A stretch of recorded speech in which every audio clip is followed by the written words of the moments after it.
भगवान सूर्य के व्रतों के अनुष्ठान तथा उनके मंदिरों में अर्चन पूजन की विधि तथा फल सप्तमी व्रत का फल। दिंडी ने ब्रह्मा जी से पूछा, ब्रह्मन, आपने आदित्य क्रिया योग को मुझे बतलाया, अब आप ये बतलाने की कृपा करें कि भगवान सूर्य उपवास से कैसे प्रसन्न होते हैं। उपवास करने वालों के लिए क्या क्या त्याज्य हैं, आराधना में क्या क्या करना चाहिए, इसका आप विस्तार पूर्वक वर्णन करें। ब्रह्मा जी बोले, दिंडिन, भगवान सूर्य पुष्प आदि द्वारा पूजन करने से ही प्रसन्न हो जाते हैं और उत्तम फल देते हैं। पापों से रहित होकर सद्गुणों का आश्रय ग्रहण कर सभी भोगों का परित्याग करना ही उपवास कहलाता है। अतः ऐसे उपवास से क्यों नहीं मनोवांछित फल प्राप्त होगा।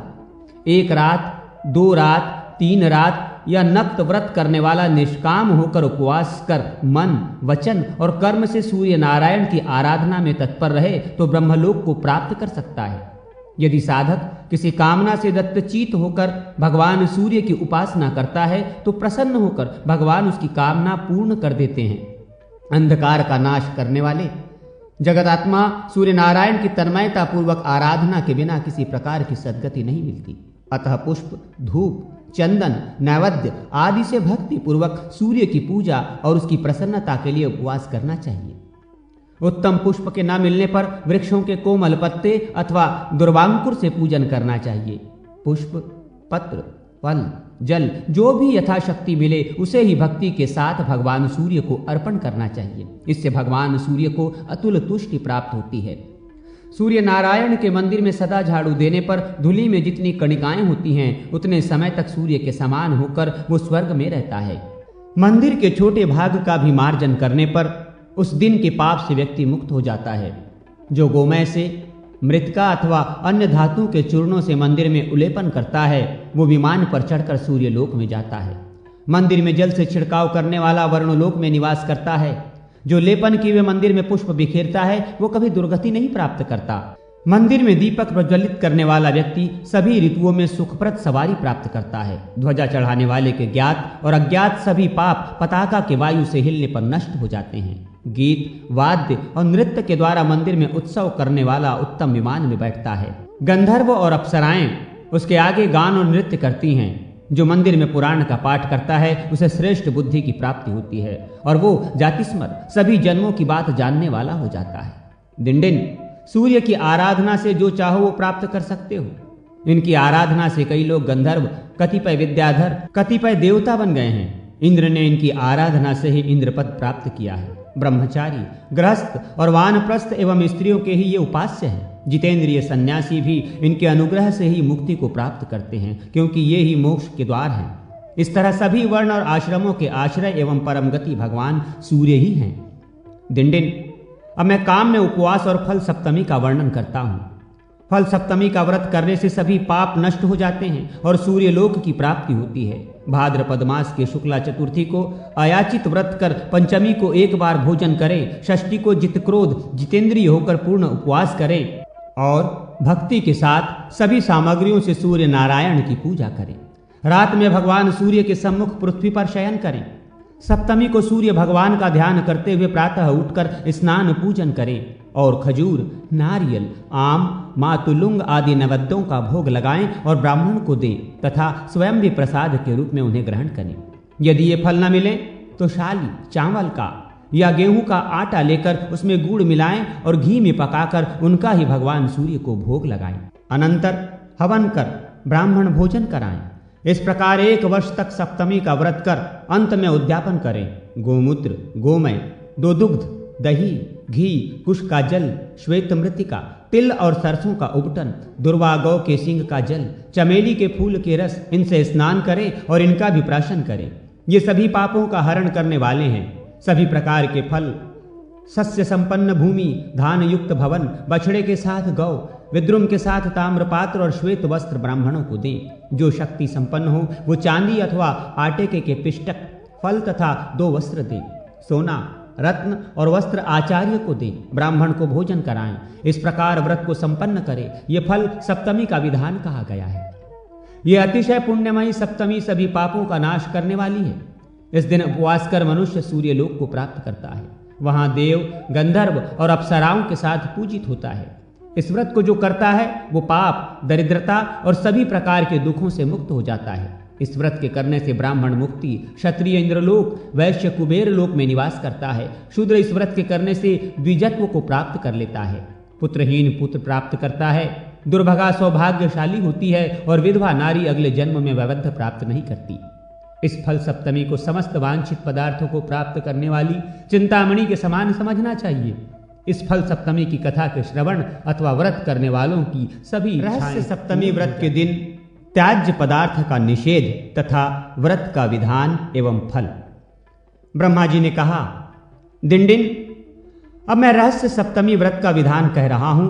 इस व्रत के करने से अपने से आगे आने वाली 7 पीढ़ी तथा पीछे की 7 पीढ़ी के कुलों का उद्धार हो जाता है। जो इस व्रत का नियम से पालन करता है उसे धन, पुत्र, आरोग्य, विद्या, विनय, धर्म तथा अप्राप्य वस्तुओं की प्राप्ति हो जाती है। इस व्रत के नियम इस प्रकार हैं। सब में मैत्री भाव रखते हुए भगवान सूर्य का चिंतन करता रहे। मनुष्यों को व्रत के दिन न तेल का स्पर्श करना चाहिए, न नीला वस्त्र धारण करना चाहिए, न आंवले से स्नान करना चाहिए। किसी से कलह तो करे ही नहीं। इस दिन नीला वस्त्र धारण करके जो सत्कर्म करता है वो निष्फल होता है। जो ब्राह्मण इस व्रत के दिन एक बार नीला वस्त्र धारण कर ले तो उसे उचित है कि वह स्वयं की शुद्धि के लिए उपवास करके पंचगव्य प्राशन करे, तभी वो शुद्ध होता है। यदि अज्ञानवश नील वृक्ष की लकड़ी से कोई ब्राह्मण दंत धावन कर लेता है तो वो 2 चांद्रायण व्रत करने से शुद्ध होता है। इस दिन रोमकूप में नीले रंग के प्रवेश करने मात्र से ही 3 कृच्छ चांद्र नारायण व्रत करने से शुद्धि होती है। जो व्यक्ति प्रमादवश नील वृक्ष के उद्यान में चला जाता है वो पंचगव्य प्राशन से ही शुद्ध होता है। जहां नील एक बार बोई जाती है वो भूमि 12 वर्ष तक अपवित्र रहती है। रहस्य सप्तमी व्रत के दिन जो तेल का स्पर्श करता है उसकी प्रिय भार्या नष्ट हो जाती है, अतः तैल का स्पर्श नहीं करना चाहिए। स्थिति को किसी के साथ द्रोह और क्रूरता भी करना उचित नहीं। इस दिन गीत गाना, नृत्य करना, वीणादि वाद्य यंत्र बजाना, शव देखना, व्यर्थ में हंसना, स्त्री के साथ शयन करना, धृत कीड़ा, रोना, दिन में सोना, असत्य बोलना, दूसरे के अनिष्ट का चिंतन करना, किसी भी जीव को कष्ट देना, अत्यधिक भोजन करना, गली कूचों में घूमना, दंभ, शोक, शठता तथा क्रूरता, इन सब का प्रयत्न पूर्वक परित्याग कर देना चाहिए। इस व्रत का आरंभ चैत्र मास से करना चाहिए। व्रत करने वाले मनुष्य को चाहिए कि वो चैत्रादि मासों में धाता, अर्यमा, मित्र, वरुण, इंद्र, विवस्वान, पर्जन्य, पूषा, भग, त्वष्टा, विष्णु तथा भास्कर इन 12 सूर्यों का क्रमशः पूजन करे। प्रत्येक सप्तमी के दिन भोजक ब्राह्मण को घी के साथ भोजन कराकर उसे धृत सहित पात्र, 1 माशा सुवर्ण और दक्षिणा देनी चाहिए। यदि भोजक न मिल सके तो श्रेष्ठ ब्राह्मण को ही भोजक की भांति भोजन कराकर वही वस्तुएं दान में देनी चाहिए। हे दिंडिन, इस प्रकार मैंने सप्तमी के इस महात्मा का वर्णन किया जिसके श्रवण मात्र से भी सभी पाप नष्ट हो जाते हैं और सूर्य लोक की प्राप्ति होती है। सुमंतु बोले, राजन, इतना कहकर ब्रह्मा जी अंतर्ध्यान हो गए और दिंडी भी उनके साथ बताए गए इस व्रत के अनुसार सूर्य नारायण का पूजन करके अपने मनोवांछित फल को प्राप्त करने में सफल हुए और भगवान एवं द्विज, वशिष्ठ एवं सांब तथा याज्ञवल्क्य और ब्रह्मा के संवाद में आदित्य की आराधना का महात्म कथन। भगवान सूर्य की ब्रह्म रूपता। राजा शतानिक ने कहा, मुने, आप भगवान सूर्य नारायण के प्रभाव का और भी वर्णन करें। आपकी अमृतमयी वाणी सुन सुनकर मुझे तृप्ति नहीं हो रही है। सुमंतु जी ने कहा, राजन, इस विषय में शंख और द्विज का जो संवाद हुआ है उसे आप सुने, जिसे सुनकर मानव संपूर्ण पापों से मुक्त हो जाता है। एक अत्यंत रमणीय आश्रम था जिसमें सभी वृक्ष फलों के भार से झुक रहे थे। कहीं मृग अपनी सींगों से परस्पर एक दूसरे के शरीर में खुजला रहे थे। किसी दिशा में मयूरों का नृत्य और भ्रमरों की मधुर ध्वनि का गुंजार हो रहा था। ऐसे मनोहारी आश्रम में अनेक तपस्वियों से सेवित भगवान सूर्य के अनन्य भक्त शंख नाम के एक मुनि रहते थे। एक बार भोजक कुमारों ने मुनि के समीप जाकर विनय पूर्वक अभिवादन कर निवेदन किया, महाराज, वेदों के विषय में हमें संदेह है, आप उसका निवारण करें। उन विनयी भोजकों की इस प्रार्थना को सुनकर प्रसन्न हुए शंख मुनि उन सभी को वेदाध्ययन कराने लगे। एक दिन वे सभी कुमार वेद का अध्ययन कर रहे थे। उसी समय परम तपस्वी द्विज नाम के एक श्रेष्ठ मुनि वहां आए। अमित तेजस्वी उस शंख मुनि ने उनकी विधिवत अर्चना की और उन्हें आसन पर बैठाया। उन कुमारों ने भी उनकी वंदना की, जिससे द्विज बहुत प्रसन्न हुए।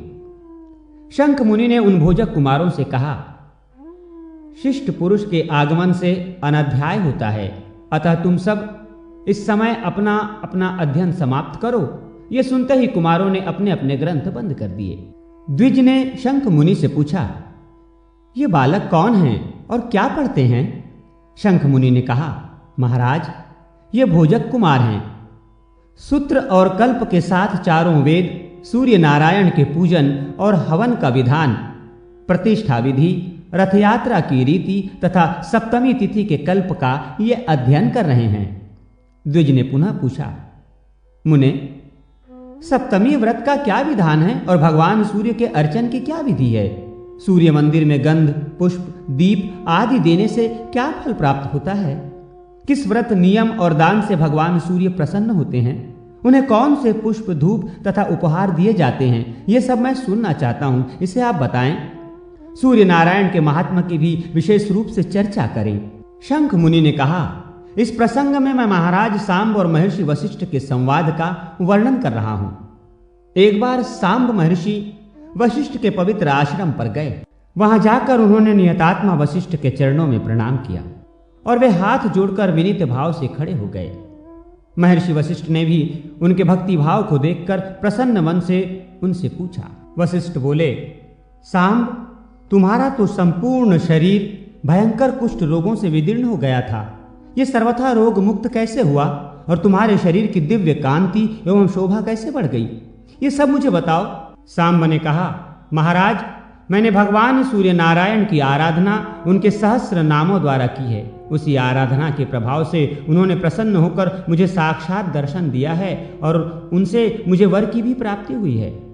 वशिष्ठ ने पुनः पूछा, तुमने किस विधि से सूर्य की आराधना की है? तुम्हें किस व्रत, तप अथवा दान से उनका साक्षात दर्शन हुआ? ये सब विस्तार से बतलाओ। सांब ने कहा, महाराज, जिस विधि से मैंने भगवान सूर्य को प्रसन्न किया है वो समस्त वृत्तांत आप ध्यान पूर्वक सुने।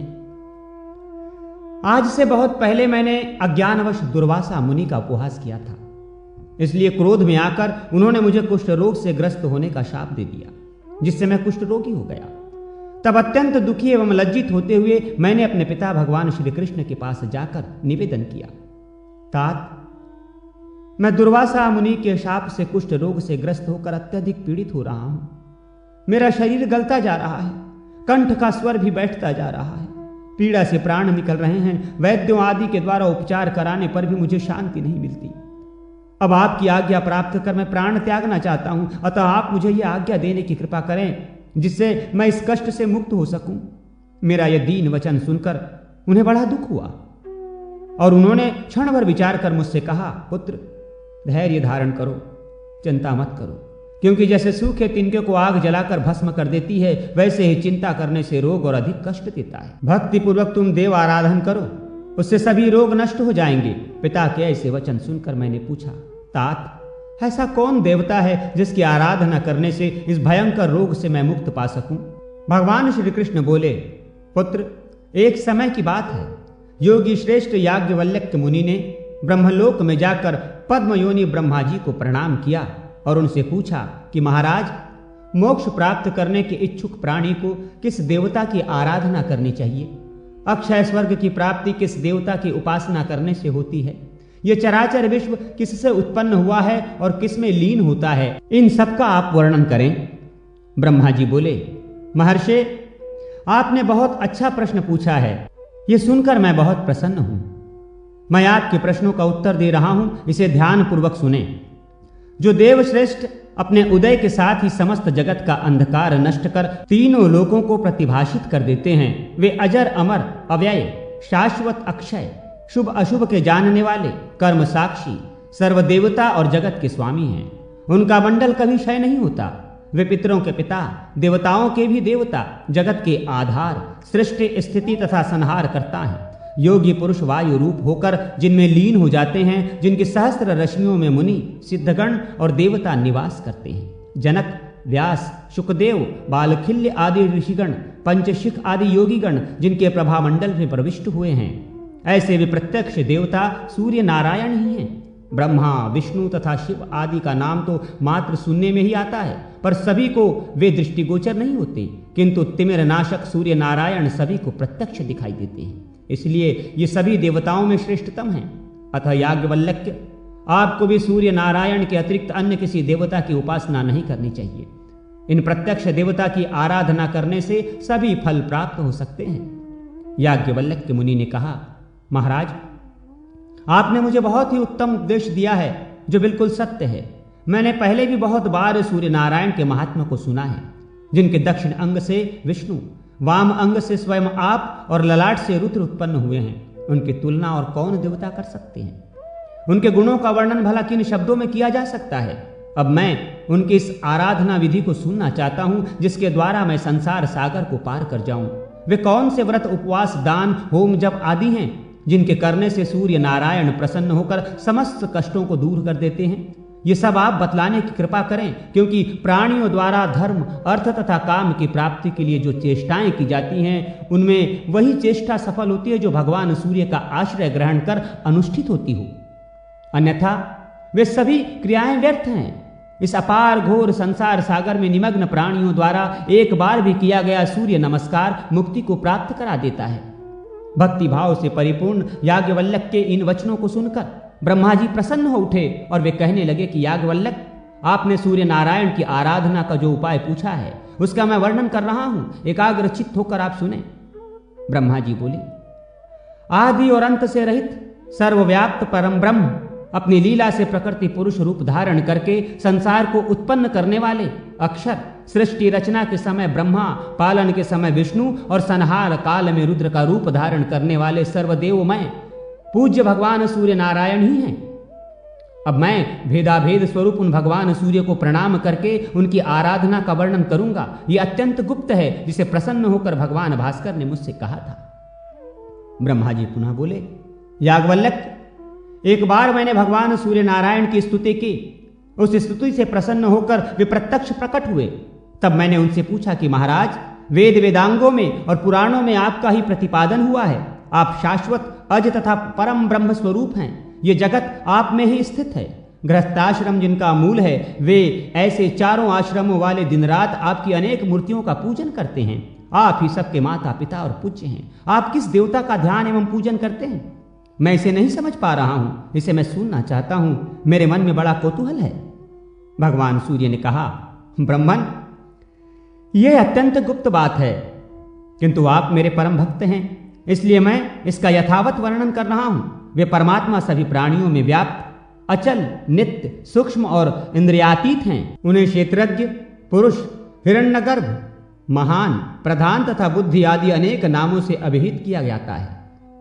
जो तीन लोगों के एकमात्र आधार हैं, वे निर्गुण होकर भी अपनी इच्छा से सगुण हो जाते हैं। सबके साक्षी हैं, स्वतः कोई कर्म नहीं करते और न तो कर्मफल की प्राप्ति से संलग्न रहते हैं। वे परमात्मा सबोर, सिर, नेत्र, हाथ, पैर, नासिका, कान तथा मुख वाले हैं। वे समस्त जगत को आच्छादित करके अवस्थित हैं तथा सभी प्राणियों में स्वच्छंद होकर आनंद पूर्वक विचरण करते हैं।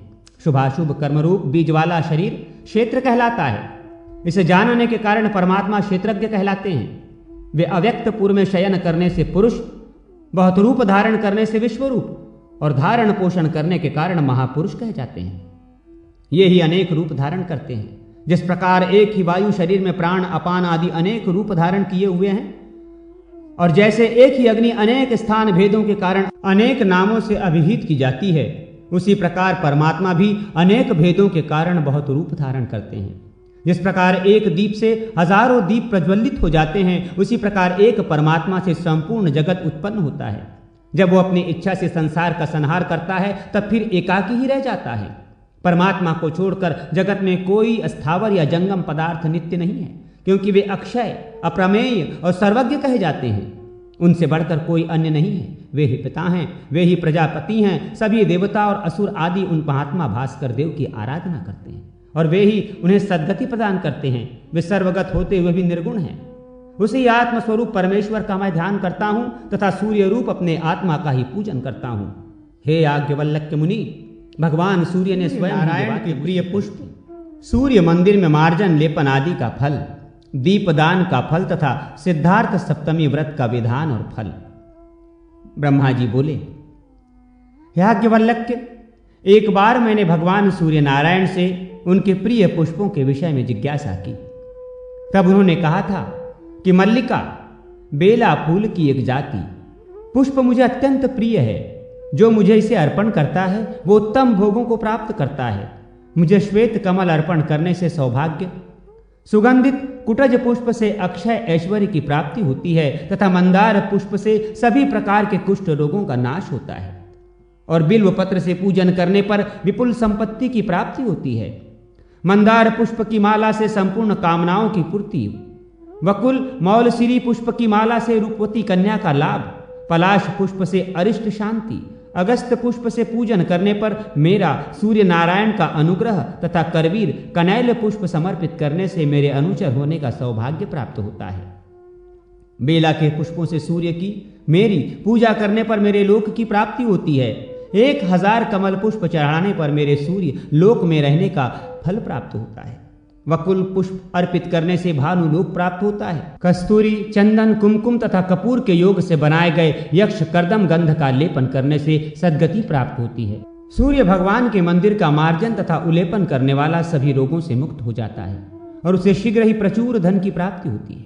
जो भक्ति पूर्वक गेरू से मंदिर का लेपन करता है उसे संपत्ति प्राप्त होती है और वो रोगों से मुक्ति प्राप्त करता है, और यदि मृतिका से लेपन करता है तो उसे 18 प्रकार के कुष्ठ रोगों से मुक्ति मिल जाती है। सभी पुष्पों में करवीर का पुष्प और समस्त विलेपनों में रक्त चंदन का विलेपन मुझे अधिक प्रिय है। करवीर के पुष्पों से जो सूर्य भगवान की मेरी पूजा करता है वो संसार के सभी सुखों को भोग कर अंत में स्वर्गलोक में निवास करता है। मंदिर में लेपन करने के पश्चात मंडल बनाने पर सूर्यलोक की प्राप्ति होती है। 1 मंडल बनाने से अर्थ की प्राप्ति, 2 मंडल बनाने से आरोग्य, 3 मंडल की रचना करने से अविच्छिन्न संतान, 4 मंडल बनाने से लक्ष्मी, 5 मंडल बनाने से विपुल धन धान्य, 6 मंडलों की रचना करने से आयु, बल और यश तथा 7 मंडलों की रचना करने से मंडल का अधिपति होता है तथा आयु, धन, पुत्र और राज्य की प्राप्ति होती है एवं अंत में उसे सूर्यलोक मिलता है। मंदिर में घृत का दीपक प्रज्वलित करने से नेत्र रोग नहीं होता। महुए के तेल का दीपक जलाने से सौभाग्य प्राप्त होता है। तिल के तेल का दीपक जलाने से सूर्यलोक तथा कड़वा तेल से दीपक जलाने पर शत्रुओं पर विजय प्राप्त होती है। सर्वप्रथम गंध, पुष्प, धूप, दीप आदि उपचारों से सूर्य का पूजन कर नाना प्रकार के नैवेद्य निवेदित करने चाहिए। पुष्पों में चमेली और कनेर के पुष्प, धूपों में विजय धूप, गंधों में कुमकुम, लेपों में रक्त चंदन, दीपों में धृत दीप तथा नैवेद्यों में मोदक भगवान सूर्य नारायण को परम प्रिय हैं। अतः इन्हीं वस्तुओं से उनकी पूजा करनी चाहिए। पूजन करने के पश्चात प्रदक्षिणा और नमस्कार करके हाथ में श्वेत सरसों का एक दाना और जल लेकर सूर्य भगवान के सम्मुख खड़े होकर हृदय में अभिष्ट कामना का चिंतन करते हुए सरसों सहित जल को पी जाना चाहिए, परंतु दांतों से उनका स्पर्श नहीं हो। इसी प्रकार दूसरी सप्तमी को श्वेत सशर्प पीली सरसों के 2 दाने जल के साथ पान करना चाहिए और इसी तरह 7वीं सप्तमी तक 1-1 दाना बढ़ाते हुए इस मंत्र से उसे अभिमंत्रित करके पान करना चाहिए। तदनंतर शास्त्रोक्त रीति से जप और हवन करना चाहिए। यह भी विधि है कि प्रथम सप्तमी के दिन जल के साथ सिद्धार्थ सरसों का पान करें, दूसरी सप्तमी को धृत के साथ और आगे शहद, दही, दूध, गोमय और पंचगव्य के साथ क्रमशः 1-1 सिद्धार्थ बढ़ाते हुए 7वीं सप्तमी तक सिद्धार्थ का पान करें। इस प्रकार जो सर्षप सप्तमी का व्रत करता है वो बहुत सा धन, पुत्र और ऐश्वर्य प्राप्त करता है। उसकी सभी मनः कामनाएं सिद्ध हो जाती है और वो सूर्यलोक और उनके फल। ब्रह्मा जी बोले, याज्ञवल्क्य, जो व्यक्ति सप्तमी में उपवास करके विधि पूर्वक सूर्य नारायण का पूजन, जप एवं हवन आदि क्रियाएं संपन्न कर रात्रि के समय भगवान सूर्य का ध्यान करते हुए शयन करता है, तब उसे रात्रि में जो स्वप्न दिखाई देते हैं उन स्वप्न फलों का मैं अब वर्णन कर रहा हूं।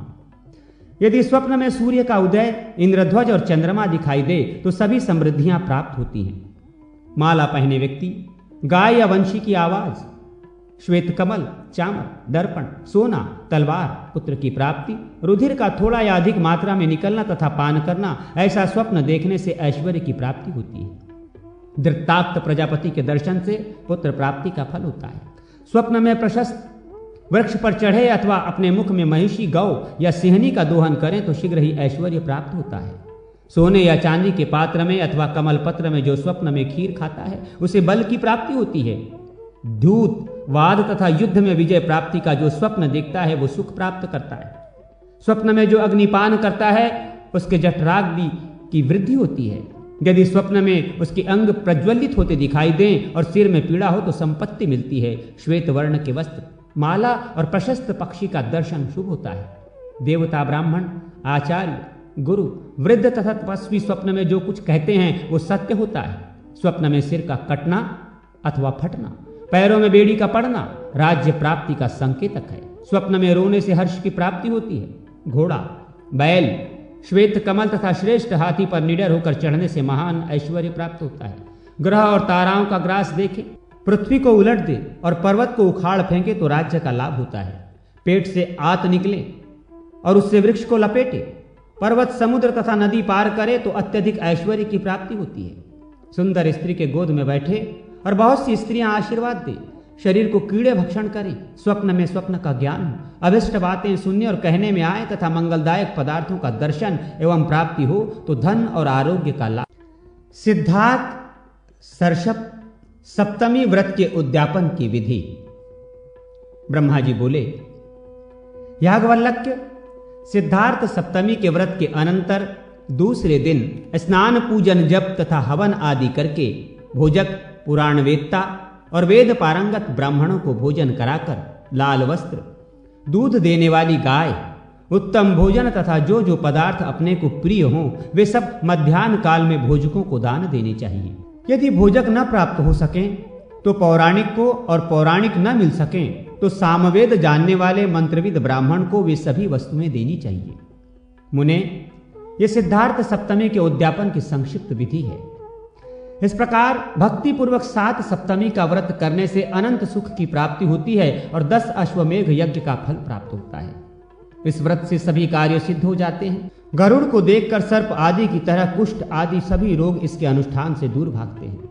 व्रत नियम तथा जप करके 7 सप्तमी को व्रत करने से मनुष्य विद्या, धन, पुत्र, भाग्य, आरोग्य और धर्म को तथा अंत समय में सूर्य लोक को प्राप्त कर लेता है। इस सप्तमी व्रत की विधि का जो श्रवण करता है अथवा उसे पढ़ता है वो भी सूर्य नारायण में लीन हो जाता है। देवता और मुनि भी इस व्रत के महात्म्य को सुनकर सूर्य नारायण के भक्त हो गए हैं। जो पुरुष इस आख्यान का स्वयं श्रवण करता है अथवा दूसरे को सुनाता है तो वे दोनों सूर्य लोक को जाते हैं। रोगी यदि इसका श्रवण करे तो रोग मुक्त हो जाता है। इस व्रत की जिज्ञासा रखने वाला भक्त अभिलषित इच्छाओं को प्राप्त करता है और सूर्य लोक को जाता है। यदि इस आख्यान को पढ़कर यात्रा की जाए तो मार्ग में विघ्न नहीं आते और यात्रा सफल होती है। जो कोई भी जिस पदार्थ की कामना करता है वो उसे निश्चित प्राप्त कर लेता है। गर्भिणी स्त्री इस आख्यान को सुने तो वो सुखपूर्वक पुत्र को जन्म देती है।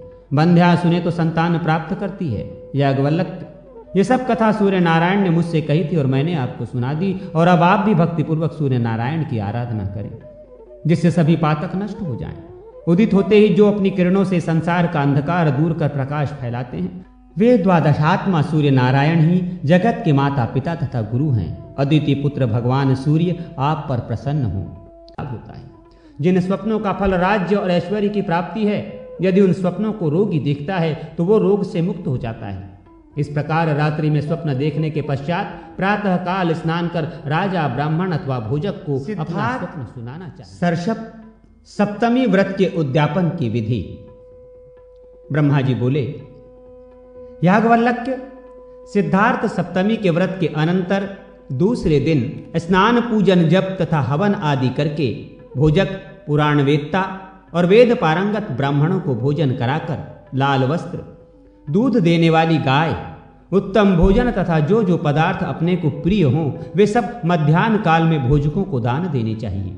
यदि भोजक न प्राप्त हो सकें तो पौराणिक को, और पौराणिक न मिल सकें तो सामवेद जानने वाले मंत्रविद ब्राह्मण को वे सभी वस्तुएं देनी चाहिए। मुने, ये सिद्धार्थ सप्तमी के उद्यापन की संक्षिप्त विधि है। इस प्रकार भक्ति पूर्वक 7 सप्तमी का व्रत करने से अनंत सुख की प्राप्ति होती है और 10 अश्वमेघ यज्ञ का फल प्राप्त होता है। इस व्रत से सभी कार्य सिद्ध हो जाते हैं। गरुड़ को देखकर सर्प आदि की तरह कुष्ठ आदि सभी रोग इसके अनुष्ठान से दूर भागते हैं।